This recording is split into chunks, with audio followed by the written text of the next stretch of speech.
আসসালামু আলাইকুম রহমতুল্লাহি ওবরকাতুহু। সম্মানিত দর্শক, আজকে যে শিরোনামটি নিয়ে আলোচনা করব একেবারে সহজ সরল বাংলায় যদি বলি, দেশের অবস্থা একেবারে ভালো না। অনেকগুলো বিপদ বিপত্তি, যেটিকে আমরা অশনি সংকেত বলি, একেবারে উল্কার বেগে দেশের দিকে ধেয়ে আসছে। গত 11 মাসে সরকারের যে স্ট্রেংথ ছিল, সেই স্ট্রেংথটা কমতে কমতে, মানে শক্তি কমতে কমতে এখন এরকম একটা নড়বড়ে অবস্থা হয়ে গেছে। এবং আপনারা জানেন যে মানুষের দাঁত যখন নড়তে থাকে, ঘরের খুঁটি যখন নড়তে থাকে, তখন সামান্য একটা বাতাস আসলে বা অন্য কোনো ঘটনা ঘটলে সেই ঘরের কি হতে পারে, বা দাঁত যখন নড়তে থাকে তখন সেই দাঁত দিয়ে আর কোনো কাজ করা যায় না, চিবোনো যায় না, সেটাকে ফেলে দিতে হয়।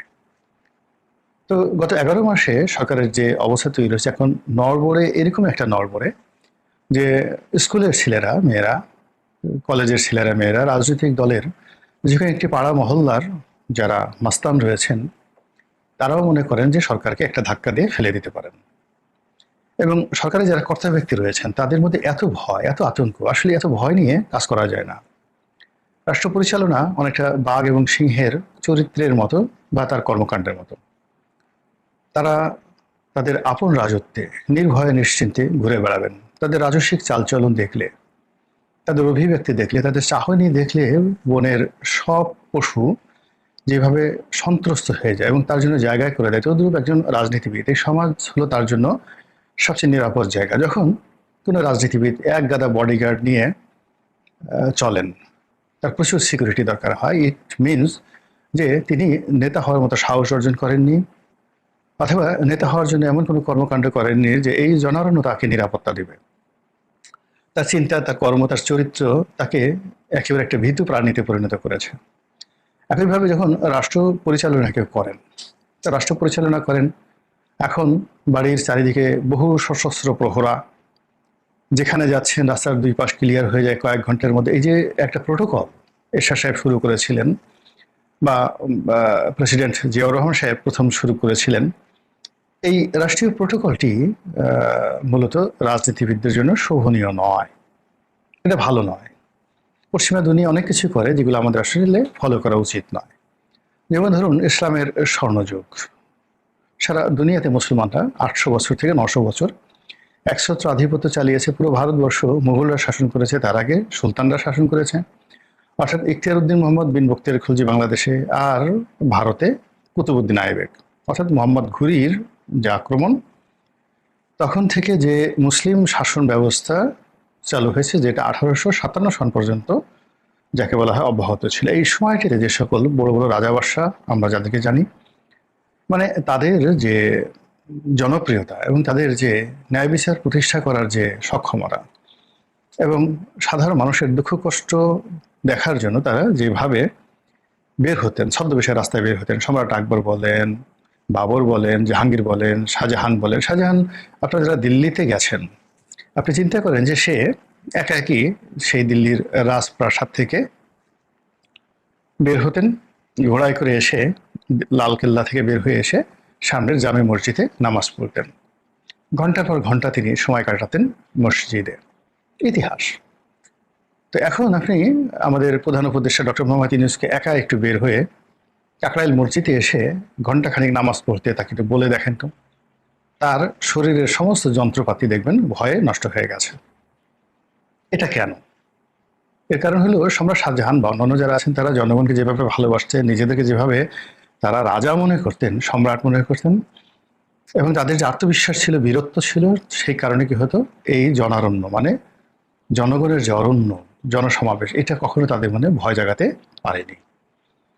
তো সেই দিক থেকে আমাদের এই সমাজটি এই মুহূর্তে যারা শাসক তাদের জন্য রীতিমতো একটি ভয়ঙ্কর সাপদ সংকুল জনপদ হয়ে পড়েছে। এমন কোনো উপদেষ্টা নেই যিনি রাত 8টার সময় একা একা নিউ মার্কেটে গিয়ে, কাঁচা বাজারে গিয়ে বাজার করতে পারেন। কিংবা এমন কোনো উপদেষ্টা বা উপদেষ্টি, মানে মহিলা উপদেষ্টা যেটা, উপদেষ্টি নেই যারা একা একা সে বিউটি পার্লার বলেন বা সেলুন বলেন, সেখানে গিয়ে চুল কাটতে যাবেন বা তার যে অন্যান্য যে কর্ম সেগুলো করতে যাবেন, এর সাহস তাদের নেই। এমনকি একটা ওষুধের দোকানে রাতে বেরোনোর মতো অবস্থা তাদের নেই। এতটা ভয় এবং আতঙ্ক ছড়িয়ে পড়েছে আমাদের সমাজে। দ্বিতীয়ত হলো যে মানুষের অভাব এবং অভিযোগটা কোন পর্যায়ে গেছে আপনি দেখুন।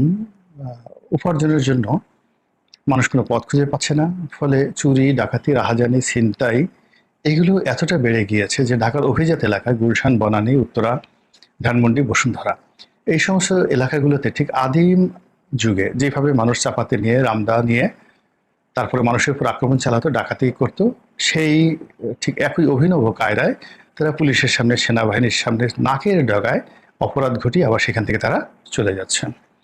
এবং এই শহরে চাপাতি, রামদা, চাকু, ড্যাগার, এরপরে পিস্তল এগুলো ভাড়া দেওয়া হচ্ছে এই ধরনের অপকর্ম করার জন্য। মাঝে মধ্যে দু চারটে ঘটনা আমরা দেখি সেই যাকে বলা হয় ইন্টারনেটে, এবং এগুলো দেখে রীতিমতো আঁতকে উঠতে হয়। ঢাকার অভিজাত এলাকাগুলোতে বিশেষ করে ধরেন ডিওয়াইসে, যেখানে বেশিরভাগই সামরিক কর্মকর্তারা থাকেন, তো বেশ কয়েকটি ডিওয়াইসিসে গত কয়েকদিনে দুর্ধর্ষ কতগুলো ডাকাতির ঘটনা ঘটেছে। তার মধ্যে বেশ কয়েকজন ডাকাত ধরা পড়েছে এবং এদের মধ্যে বেশ কয়েকজন সাবেক সেনা সদস্য রয়েছে যারা সেনাবাহিনীতে কর্মরত ছিল। তো এইরকম সামাজিক অস্থিরতা, সামাজিক নিরাপত্তাহীনতা এবং একই সঙ্গে বিচারহীনতা চলছে। কোর্ট কাছারির যে অবস্থা, মানে একজন যাকে বলা হয় বিচারক, জেলা জজ পর্যায়ের বিচারক, তিনি আমাকে বলছিলেন একটা জেলার দায়িত্বে যে ওই জেলাতে যে সবচেয়ে প্রভাবশালী রাজনৈতিক দল, তাদের মধ্যে 3টা গ্রুপ রয়েছে। এই 3টা গ্রুপ সমস্ত উপজেলা কোর্টগুলো, জেলা কোর্টগুলো তারা নিয়ন্ত্রণ করছে, কে জামিন পাবে, কে পাবে না।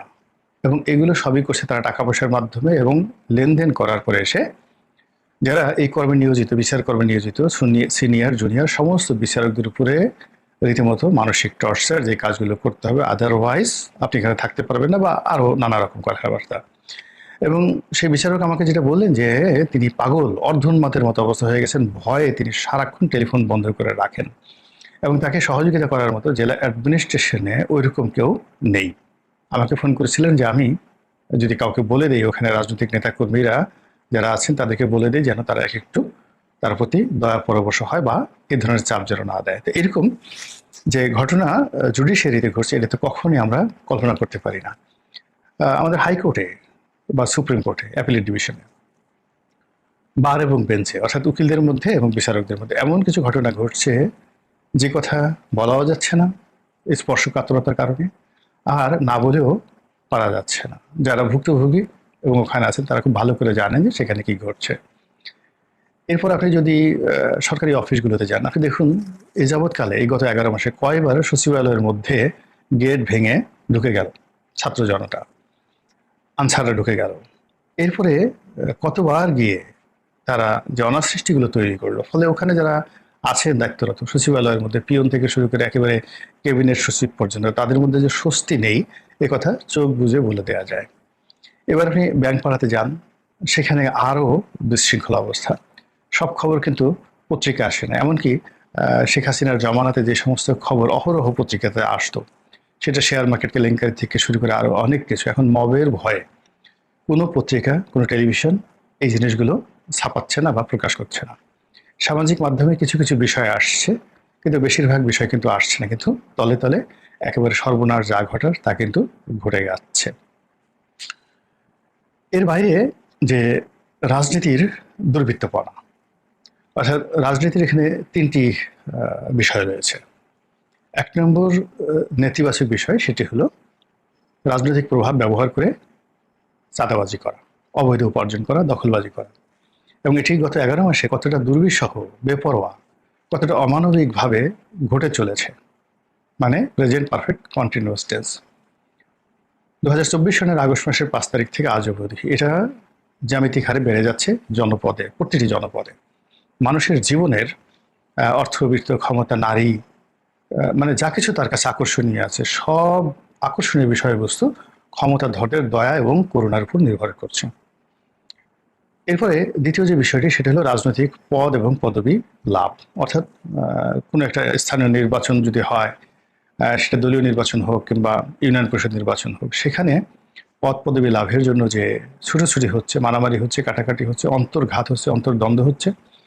এর বাইরে রাজনৈতিক প্রতিপক্ষদের সাথে যে মারামারি, হানাহানি হচ্ছে, এটি বাড়তে বাড়তে এখন বিভাগীয় পর্যায়ে চলে আসছে। রাজশাহী, চাঁপাইনবাবগঞ্জ, চিটাগং, সিলেট, ঢাকা শহরে দেশের এবং বরিশালে দেশের প্রধানতম রাজনৈতিক দলগুলোর শীর্ষ নেতৃবৃন্দ যেভাবে পরস্পরকে বিষোদ্গার করছে, হুমকি ধামকি দিচ্ছে, যে কোনো সময় এটি রক্তক্ষয়ী সংঘর্ষে পরিণত হতে পারে। অন্যদিকে এই বিষয়গুলো তদারক করার জন্য থানা, পুলিশ, প্রশাসন, এরপরে সিভিল সোসাইটি বা আমাদের যে স্থানীয় যাকে বলা হয় বিচার ব্যবস্থা, পাড়া মহল্লায় যে বিচার ব্যবস্থা ঐতিহ্যগতভাবে চালু রয়েছে, এই পুরো বিষয়টিতে রীতিমতো ধস নেমেছে। এখন কেউ কারো বিপদে এগিয়ে আসতে পারে না, আসে না, আর আসলেও কেউ কাউকে কোনো উপকার করতে পারে না। ক্ষতি যা করার সবাই আপনাকে ক্ষতি করতে পারবে, কিন্তু কেউ আপনাকে উপকার করতে পারবে না। ফলে কি হলো, এই যে এতগুলো সমস্যার কথা বললাম, এই সমস্যাগুলো বাড়তে বাড়তে বাড়তে বাড়তে এক একটা সমস্যা এক একটা রাক্ষস হয়ে, এক একটা সমস্যা একটা খোক্কস হয়ে, এক একটা সমস্যা বজ্রপাত হয়ে রীতিমতো ঝড়ের গতিতে আমাদের জাতীয় জীবনে, পারিবারিক জীবনে, ব্যক্তি জীবনে, রাষ্ট্রীয় জীবনে ছুটে আসছে। এবং এগুলো মোকাবেলা করার মতো কোনো দক্ষতা, অভিজ্ঞতা, তারপরে কোনো সিস্টেম, কোনো কিছু আমাদের হাতে নেই।